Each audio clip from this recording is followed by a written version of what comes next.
Have you ever walked in a dark room with no light and bumped into something and hurt yourself? Desperately looking for the switchboard but unable to find it, and suddenly this heavy feeling starts rising in your chest. You start feeling anxious. You are unable to see what danger lies ahead of you. You feel lost. But as you stay there for some time trying to navigate your way towards the switchboard, your eyes start to adapt to the surroundings. Your eyes can now see the things around you, and now you have some idea where to go. Similarly, when you walk into a bright room, you see everything clearly. You don't feel anxious because there is no fear of unpredictability or uncertainty. Your eyes are able to see everything around you, and they send a signal to the mind to identify the objects in the room. And the mind, since it does not sense any danger, so you don't feel that uneasiness because you can navigate through the room easily. You see things and you know what you want, and you go towards it to pick it up. This is how you feel during bad times and good times. During bad times, your mind becomes foggy. There is no clarity. You're doing stuff here and there and getting hurt. You cannot see your path, and you're desperately looking for some hope. But as you calm your mind and stand still for some time, like how your eyes adjust to the darkness and is able to see the way, same way your mind becomes clear on how to navigate your way through that dark phase.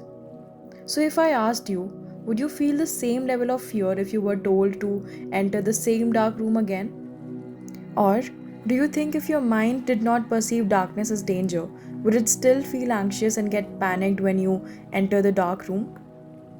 Your body simply reacts and follows the instructions as per what the mind says. So that means that the mind fabricates expectations out of any situation to basically feel the comfort of predictability. But what if we remove these expectations from the equation? If we don't have any particular hopes or desires regarding the outcome of a situation, how do we judge whether it's a good or a bad time?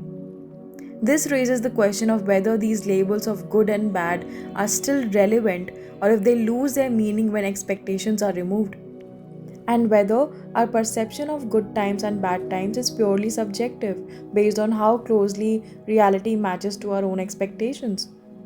So, once we realize that it's not the outer circumstances that decide the good times or the bad times, rather, it's our expectations related to the outcome of that particular situation that leads to either suffering or joy.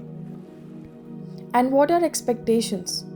Expectations are nothing but an illusion that the mind creates, like scenarios related to a situation that you are in to make you feel comfortable. The mind works with Maya. It only understands duality. It wants to create preferences and desires and illusions of what comfort could be for this body.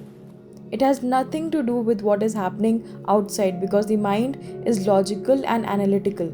So, based on all the data it has gathered over the years, it creates illusions of preferences. And once these illusions that we have in the mind, we see them materializing in our outer reality, we think that the times are good.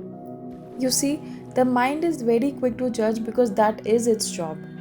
It wants to create solutions because it thinks in survival mode, so it will always create illusions of preferences that it thinks would make the body feel safe.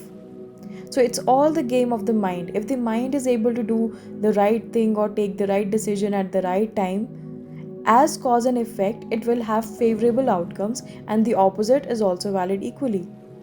That is why, if we just stop acting out as per what the mind says, we will diminish the expectations of the outcome of our circumstances, thus removing the illusion of good times and bad times. So, we will always be in ecstasy all the time, no matter what's happening around us. Now, what can we do when the mind is really killing us with overthinking and judgment and fear? We can just observe the mind from a third person's perspective. Just observe and look at the thoughts it's creating related to a situation. And if you feel that the thoughts are mostly negative, just let the mind play all the thoughts and don't focus on them. Let it pass how you watch the clouds pass by. Don't pay attention to those thoughts. If you have difficulty ignoring your thoughts, try to do subconscious healing or listen to positive affirmations, go for a run, engage yourself in some creative activity just to take your mind off those thoughts. Don't let the mind control you. Let it just do its job and ignore it. We know that the soul is a spectator of the world from the eyes of the body and the mind. It is only here to clear its karma and merge with the infinite consciousness. So, this body, which is made of matter, which is mainly bone and flesh with millions and billions of cells and neurons that work together to survive in this Maya, this illusion, this play of the 3D consciousness. So, play along. Don't get too much attached to it. Just remember who you are at the core, and you are only here to have this human experience and see the beauty in the world. Don't get too much distracted by putting labels on experiences as good and bad.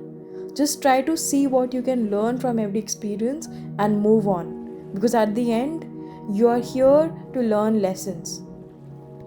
I understand that you would think it's easier said than done, but believe me when I say that for almost 6 years of my life, I struggled with rumination, constant overthinking, and negative thought patterns without realizing that these were symptoms of mild depression. And I know that more than 90% of the population doesn't even know that these are symptoms of depression and that they can be healed. It's just that we have to learn to love ourselves enough that we make conscious decisions to heal ourselves completely to the point that we become one with our truest higher selves and become one with our highest timeline.